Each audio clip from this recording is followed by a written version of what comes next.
Hey everyone, and welcome back to Scrap Mechanic. In today's video, I'm showing the automated resource system, I guess we can call it, that I've been working on with the next update that's coming, or Chapter 2 I should say. It might not be necessarily the next one, but blah blah blah. Either way, once we can finally start digging, I wanted a way to easily get resources from where I'm digging up to a main refining area, or like the main hub. I plan on making a TBM or a tunnel boring machine, but this is what I have for now. Either way, digging with either the cutter, this one, or I've also got this truck temporarily just as a concept. Those of you that have watched for a while know the cutter. I've been using this on survival for a while. This is how I get most of my stone and stuff, especially right from the beginning. Put a little trailer on this with some resource collectors on it, a couple chests, and this is amazing for survival. If you haven't seen this yet, definitely check out my survival cutter videos. Either way, I wanted a way that I could just basically drive something up to a wall and start digging. And that way I could quickly make some tunnels, make some little spots to park things, you know what I mean. Spot to live, a little FOB, forward operation base.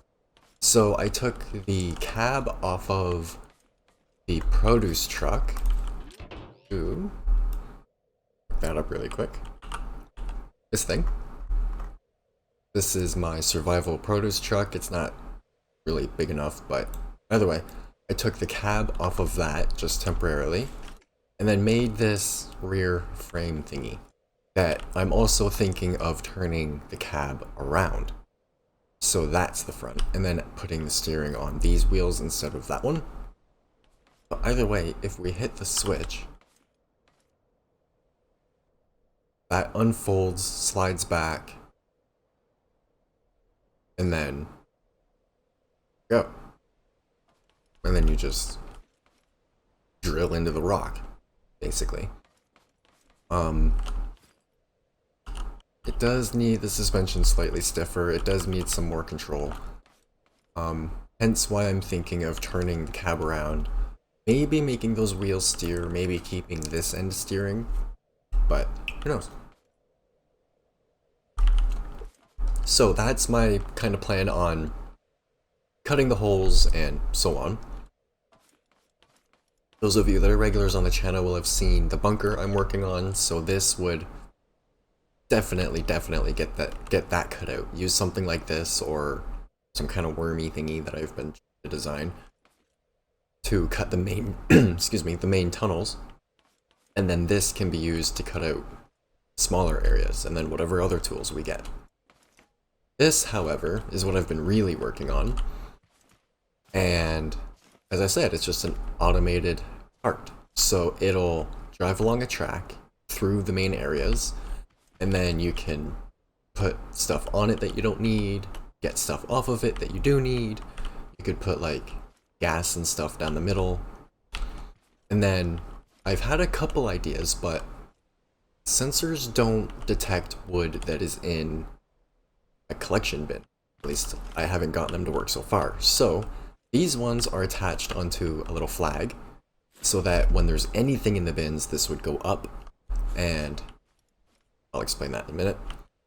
But yeah, that would detect, go up, and then your typical, this sensor goes to a gate, just turn the motor off, and then this goes on, make it go. As for the axles, let's see if I can find them. I saved them somewhere. There it is. There's like a line follow. I took just a simple straight axle like I usually do. It was bottoming out on the track in some places, so I put just a little, like a portal axle basically. And then your typical tie rod. But then I put a bar from the axle to the tie rod, an equal length as the arm, the hub, and then I continued it for an extra, what, total of 6 blocks, I guess? Excuse me, and then put a bearing here so it can fall, and some cement for weight. And as you can see, it lines up and fits in quite nicely. And then this thing here is just stopping that from going as stop gate. I'm going to load in another one really quick. Actually, no, I don't really need to. You can get I wanted to do a video going around the entire track, watching it go, a couple of them in a line, but they're really slow, you'll see in a minute. In here, I'll turn this on. As you can see, it's super slow. It's like setting 3. But in here, as you can see, all the sensors, I'll explain in a moment. Let's watch this go around the turn. I love watching these things go around the corners. They technically have all-wheel steering. I think with this design, they're only really going to go in one direction, but it works, and it works well. This part of the path is wider so that it keeps it centered inside of here, and then once the building detects it's inside, it puts down this bar, so then that'll detect and stop. So, which also starts a timer, which I think right now is just set for a minute. This bar stays down as long as that is in there, and then at the moment, this is where I need a little bit of help. People could probably help me with it. As I was saying, the sensors don't detect wood, so these sensors are out, which was my first idea. Just have the building detect a sensor, tell that to stop, blah blah blah.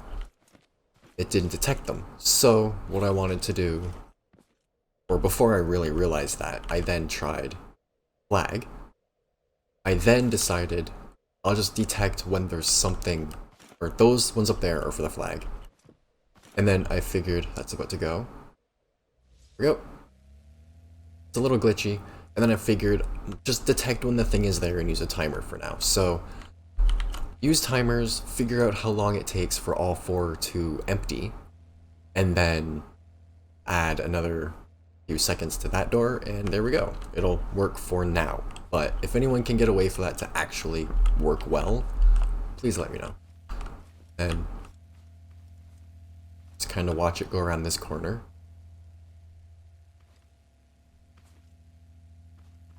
Kind of see the front one up there, and then the back one over here.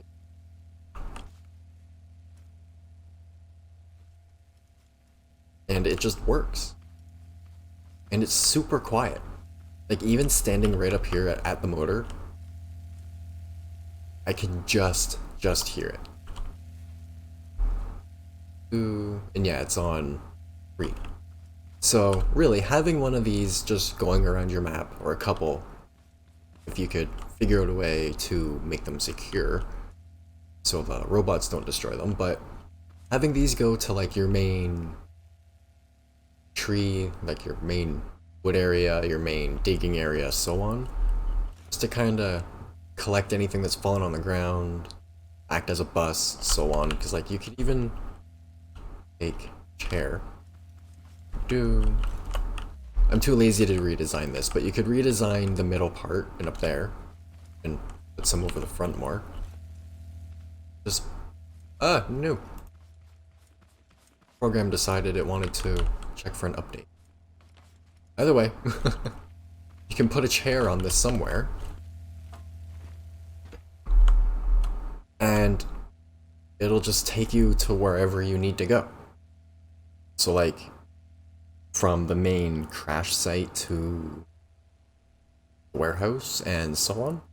And then you could use the same kind of thing as the resource depot to stop it for, say, I don't know, a minute or 2 at a time at each stop, so then that way people have time to get on and off and so on. Or you can just make a little arm that reaches out and you hit a button on the wall that allows it to keep going. Just an idea, but either way, working on concepts for chapter 2, just trying to get ideas out of my head that I think will work. Another thing, before I forget, I've also been working on some doors. So I'm gonna run over here really quickly and show that. I take a picture of this because it's that folds up. I'll spawn the doors. I can get rid of this really quick because everyone should know about this by now.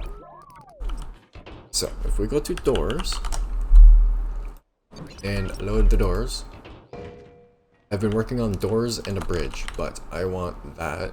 Actually, you know what? That there. That'll be a good picture. Might as well put the cart there too.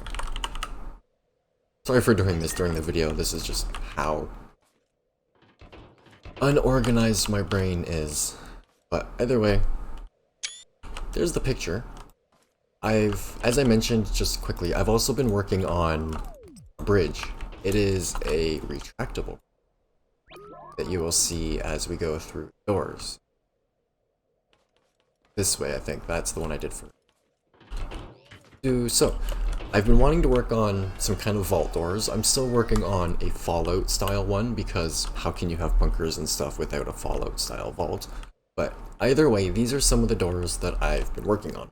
These can work as silo doors, entry doors, whatever. First one, just a simple rotatey open thingy like a shutter. It's like an old camera shutter. It's down. This one, the pistons go through the door, so I need to move them a little bit, but just a simple idea. It pushes out and then moves out of the way. Just a simple flush door. Oh, and then I forgot to put a bridge on this one. And then this one, I forget how this one opens at the moment. It's also, oh, this one's like a Fallout door. This one's really simple. But the bridge, if you look over there, has the same thing. That should open, slide left. Yep. Simple. Then there's a bridge. It's just going to come out, drop into place, and then we can go over. You can drive over it, whatever. And when you get to the other side, it retracts. And there's a big hole for unwanted people and farm bots to get to. And for this, it's super, super simple. I just did some measuring for the plate and the door. Basically, measured how long I wanted the plate to be, and then cut the hole, put the plate at the beginning of the hole, put pistons that are straight. There's one gap in between the road plate and the normal road. Then the pistons are straight. They come out. It's supposed to be another switch down here somewhere. Either way, they come out, push it straight out, and then because of the angle they're on when it's out, so you'll see it drop down in a second. So these go on a very slight angle down, which should help it move up again. I have tried 3 layers. Having 3 layers that stack up and then extend seems to work. And then I also have 5 layers, but it's laggy, so either way, that's what I've been working on lately.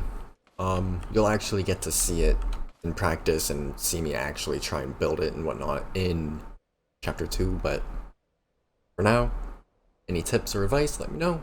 Any questions, feel free to ask. And as usual, I hope you enjoyed, and thanks for watching.